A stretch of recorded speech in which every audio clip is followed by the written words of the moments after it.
मित्रों, आज की कहानी आपको सोचने पर मजबूर कर देगी।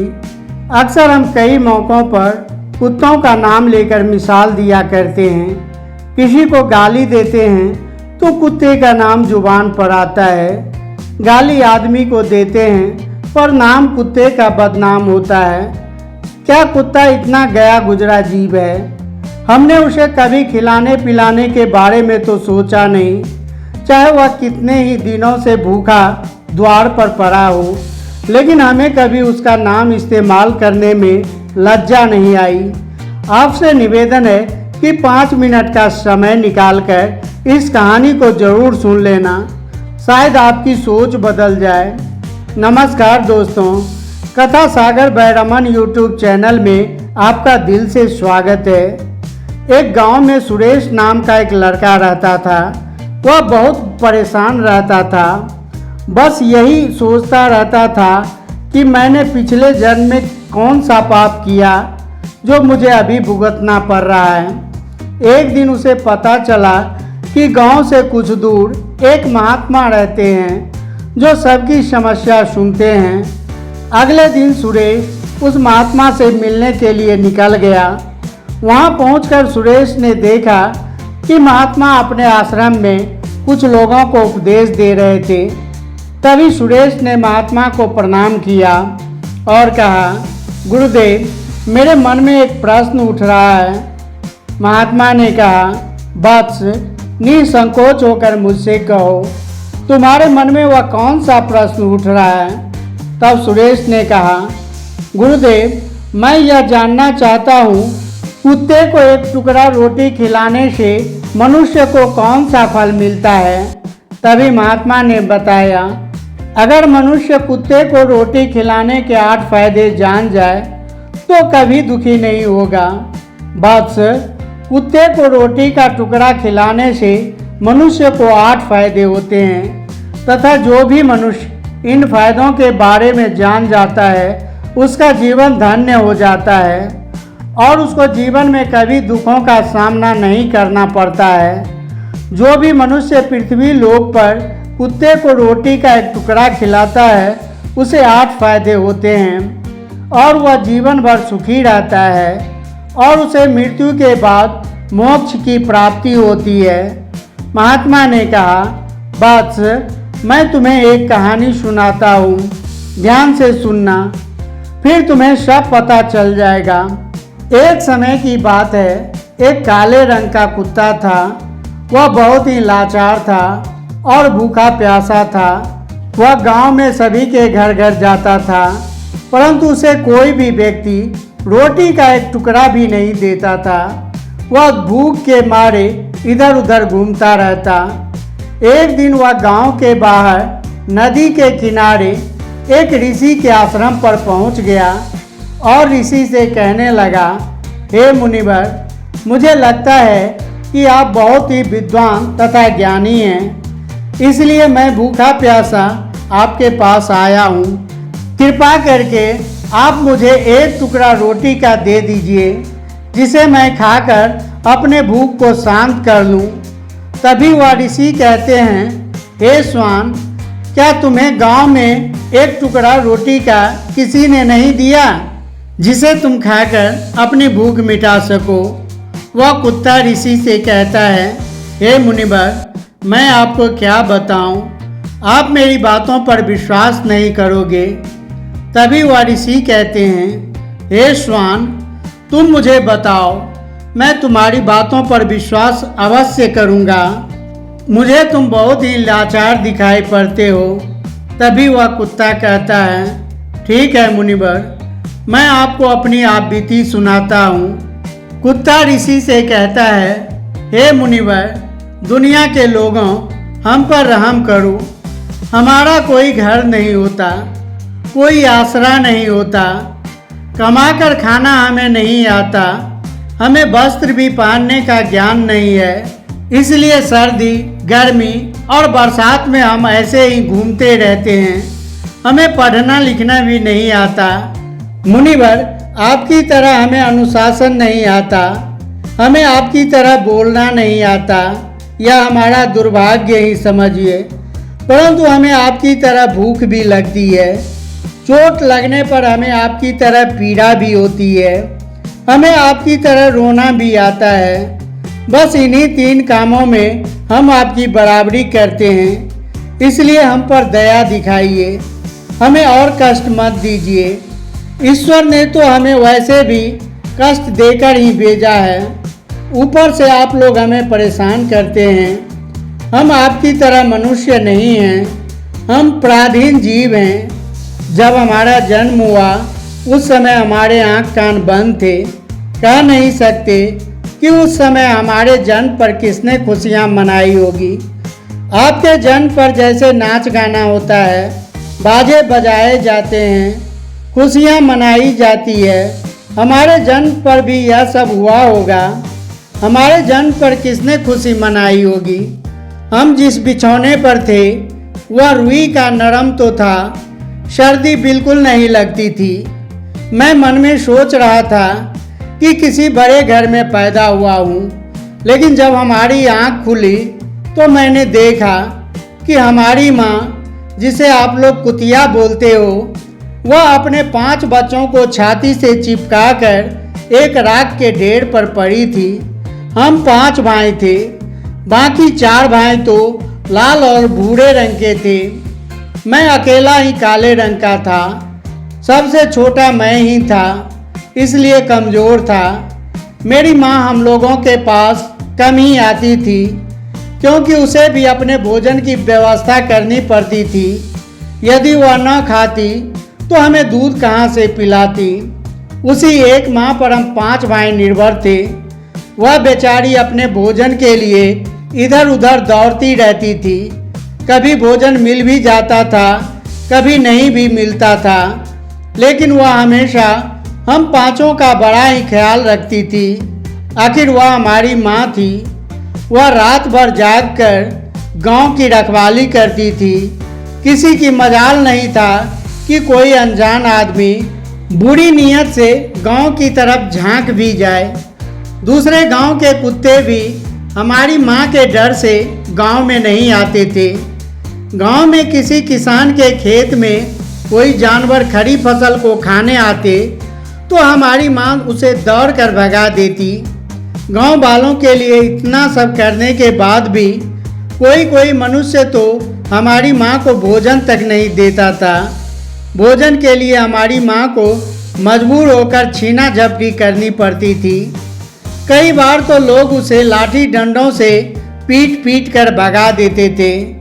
बेचारी उस दिन भूखी प्यासी रहकर पेट की आग से जलती रहती थी। वह कहता है, हे मुनिवर, आखिर भूख तो हमें भी आपकी तरह ही लगती है। ऊपर से उसे अपने 5 बच्चों की चिंता भी लगी रहती थी। आखिर माँ जो थी, भूख उसे चैन से बैठने नहीं देती थी और गांव वालों को भी उसे देखकर हृदय नहीं पसीजता था। तो बेबस होकर उन लोगों के घरों में चोरी से घूमना पड़ता था और खाने की कोई चीज़ मिल जाती तो उसे खाकर अपने पेट की आग बुझा लेती थी। कई बार तो लोग उसे खाने की वस्तु ले जाते हुए देखते तो लाठी डंडे लेकर उसके पीछे पड़ जाते। कुछ निर्दय लोग तो कई बार उसे घर के अंदर बंद करके पीटते थे। हमारी माँ का बुरा हाल कर देते थे। फिर वह कुत्ता ऋषि से कहता है, हे मुनिवर, हमारी माँ ने क्या बिगाड़ा था। उसने सिर्फ अपने पेट के लिए भोजन ही तो चुराया था। चोरी करने का हमें कोई शौक नहीं, पर पापी पेट हमें यह सब करने के लिए मजबूर कर देता है। एक दिन की बात है, बड़ी जोरदार बरसात हो रही थी। ओले पड़ रहे थे, ठंडी हवा चल रही थी। उस ठंड में ठिठुर कर हमारे 3 भाई मर गए। उस दिन हमारी माँ बहुत रोई थी, लेकिन मनुष्य हमारी पीड़ा को नहीं समझा, क्योंकि उसके बच्चे थोड़े ही मरे थे। फिर वह कुत्ता कहता है, हे मुनिवर, अब हम सिर्फ 2 भाई रह गए थे। हमारी माँ हम दोनों की अच्छे से देखभाल करने लगी। फिर एक दिन उसी गांव में एक सेठ के घर दावत चल रही थी और अनेक प्रकार की मिठाइयाँ बन रही थी। सेठ जी के घर काफ़ी मेहमान आए हुए थे। हमारी माँ कुछ खाने की तलाश में बार बार उधर जाती, लेकिन लोग उसे धुतकार कर भगा देते थे। किसी को उस पर इतना भी तरस नहीं आया कि एक रोटी उस बेचारी को खाने को फेंक दे। एक रोटी से उसका क्या बिगड़ जाता। मेरी माँ बार बार जाती और वहीं खड़ी खड़ी देखती रहती। सेठ जी के आंगन में दावत खाने का सिलसिला चालू हुआ। भोजन परोसा जाने लगा। मेरी माँ भी वहीं जाकर पूँछ हिलाने लगी। खाना परोसने वाला आदमी जब किसी काम से भीतर गया तो मेरी माँ दबे पांव रोटी लेने को चल पड़ी। फिर दूसरे आदमी ने मेरी माँ को जाते हुए देख लिया तो चारों ओर से लोग चिल्ला चिल्ला कर उसकी तरफ भागे। मेरी माँ उसकी चीख सुनकर घबरा गई। 2-3 आदमी लाठी लेकर उसके पीछे बड़े बेरहमी से दौड़े। मेरी माँ वहाँ से घबरा कर भागने लगी, परंतु उसे वहाँ से निकलने का कोई रास्ता नहीं मिला, क्योंकि सामने से लोग लाठी डंडे लेकर आ रहे थे। तभी मेरी माँ वहाँ पर जो लोग भोजन कर रहे थे उसको लांघ कर निकल गई। तभी वह कुत्ता कहता है, हे मुनिवर, मेरी माँ अपने निकलने पर इतनी हैरान नहीं थी जितनी कि उन लोगों को देखकर हुई थी। जो वहाँ पर दावत खा रहे थे वे सब उठकर खड़े हो गए। उन्होंने भोजन करना छोड़ दिया और कहने लगा कि कुतिया के लांघ जाने के कारण भोजन भ्रष्ट हो गया है। सब एक दूसरे से विचार विमर्श कर रहे थे कि अब क्या किया जाए। खाना तो सब खराब हो गया। फिर सेठ जी फूट फूट कर रोने लगे। कुछ लोग तो यह भी कह रहे थे कि भाई, कुतिया के लांघने से भोजन खराब कैसे हो गया। उसने खाने में या तो पतलों में मुंह थोड़े ही डाला है, सिर्फ ऊपर से ही लांघ कर तो गई है। और कहने लगे, शहरों में तो लोग कुत्ते पाल कर उसे घर के अंदर सुलाते भी हैं और खिलाते भी हैं, तो इसमें कोई बुरी बात नहीं है। अगर कुतिया लांघ कर गई है तो भोजन खराब नहीं हुई है। लेकिन उनमें से कुछ लोग बड़े घरों से ताल्लुक़ रखते थे, उन्होंने एक भी नहीं चलने दी। कह रहे थे यह सब खाना भ्रष्ट हो गया है और यह हमारे खाने लायक नहीं है। आखिरकार उन्हीं की बात मानी गई। अब तो वह सारा भोजन गरीबों में बांट दिया गया। उस दिन तो मेरी माँ को खूब भरपेट खाना मिला। ऐसा सुख उसने जीवन में कभी नहीं पाया था, लेकिन वही सुख उसके लिए मुसीबत बन गई। वह भोजन करके वहाँ आराम से लेटी ही थी। इतने में वह सेठ डंडा लेकर वहाँ आ पहुँचा और उसे बुरी तरह से पीटने लगा। उसे वहाँ से भागने का कोई अवसर नहीं मिल पाया। डंडों की चोट से वह बुरी तरह से चिल्लाने लगी। माँ का विलाप सुनकर पत्थर भी पिघल जाता, पर उस निर्दय को उस पर जरा भी रहम नहीं आया। वह उसे कठोरतापूर्वक पीटता रहा। माँ का वह शोर पूरे गांव में सुनाई दे रहा था।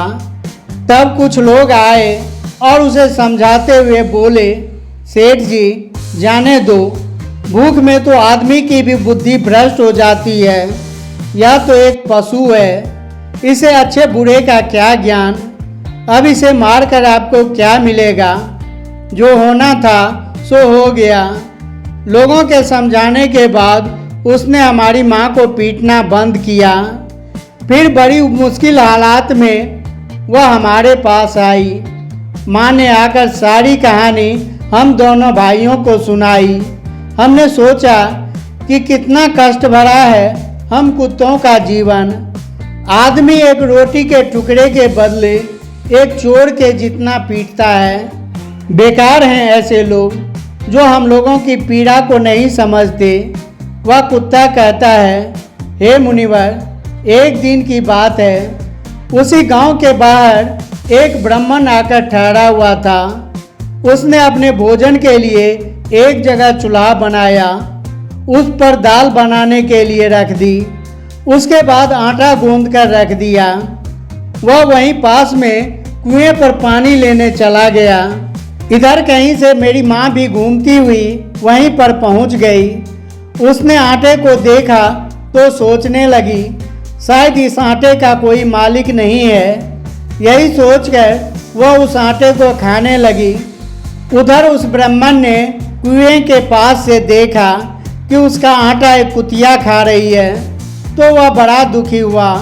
वह बेचारा रोने लगा, क्योंकि वह भी 2 दिनों का भूखा और थका हुआ था। कुछ लोगों ने उसे कहा, अरे ब्राह्मण देवता, इस कुतिया ने तो तुम्हारा भी आटा बिगाड़ दिया। कल तो इसने सेठ जी की पूरी रसोई बिगाड़ कर रख दी।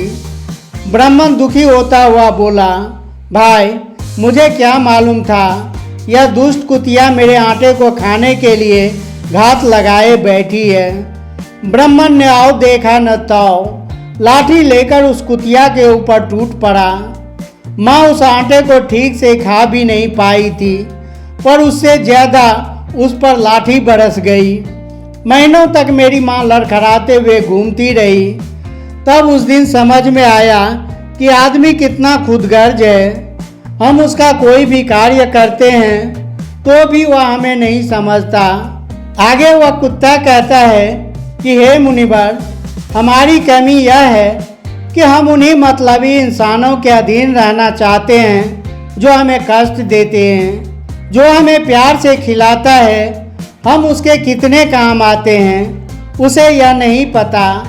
हम उसके घर की रखवाली तो करते ही हैं, साथ ही साथ और भी बहुत सारे लाभ हैं जिन्हें मनुष्य नहीं जानता।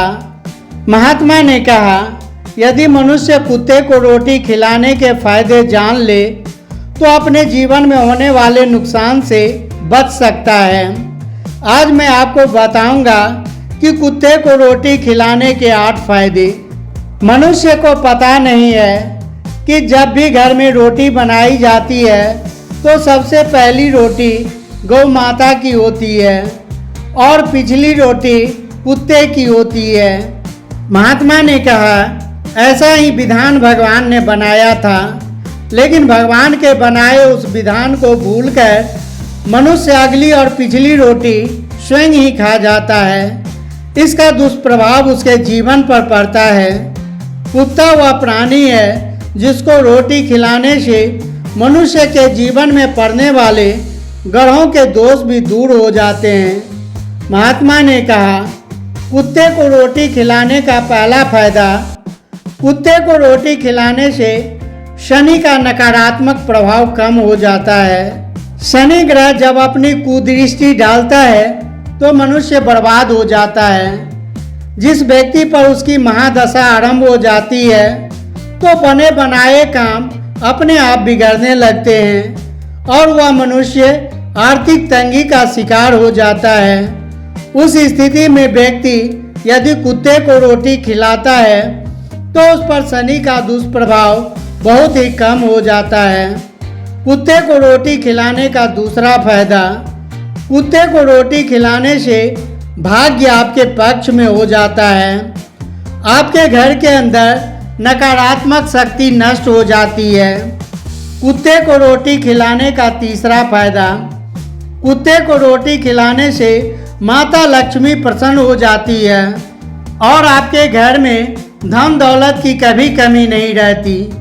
कुत्ते को रोटी खिलाने का चौथा फायदा, कुत्ते को रोटी खिलाने से आपके ऊपर कर्ज नहीं चढ़ता और जो पहले से आप कर्जदार हैं उससे भी मुक्ति मिल जाती है। कुत्ते को रोटी खिलाने का पांचवा फायदा, कुत्ते को सुबह शाम भोजन देने से आपका व्यापार बहुत अच्छे से चलता है। कुत्ते को रोटी खिलाने का छठा फायदा, कुत्ते को रोटी देने से आपकी आयु में वृद्धि होती है और अटका हुआ धन वापस मिल जाता है। कुत्ते को रोटी खिलाने का सातवां फायदा, कुत्ते को रोटी देने से हमेशा आपका स्वास्थ्य अच्छा बना रहता है और मानसिक रूप से आप मजबूत रहते हैं। आपका मन हमेशा ऊर्जावान रहता है, अच्छे विचार आपके मन के अंदर आते हैं। कुत्ते को रोटी खिलाने का आठवां फायदा, कुत्ते को रोटी खिलाने से भगवान प्रसन्न रहते हैं क्योंकि भगवान को समस्त जीवों की चिंता रहती है और जो समस्त जीवों पर दया दिखाता है भगवान भी उस मनुष्य से सदैव प्रसन्न रहते हैं। भगवान की कृपा सदैव उस परिवार पर बनी रहती है। आपने अपने बुजुर्गों से सुना होगा कि जब कुत्ता रोता है तब अपशकुन होता है, कोई संकट आता है, किसी की मृत्यु होती है। इसलिए कुत्ते को कभी रुलाना नहीं चाहिए। इस प्रकार से महात्मा ने सुरेश को कुत्ते को रोटी खिलाने के 8 फायदे बताए और जो भी मनुष्य कुत्ते को रोटी खिलाता है तो उसे इन 8 का फल प्राप्त होता है। तो दोस्तों, कैसी लगी आपको यह कहानी? आप हमें कमेंट सेक्शन में ज़रूर बताना और अच्छी लगी हो तो इस चैनल को सब्सक्राइब ज़रूर कर लेना।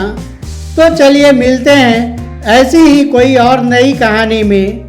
तब तक के लिए आप अपना ख्याल रखें। आप सभी का बहुत बहुत धन्यवाद। जय श्री कृष्णा।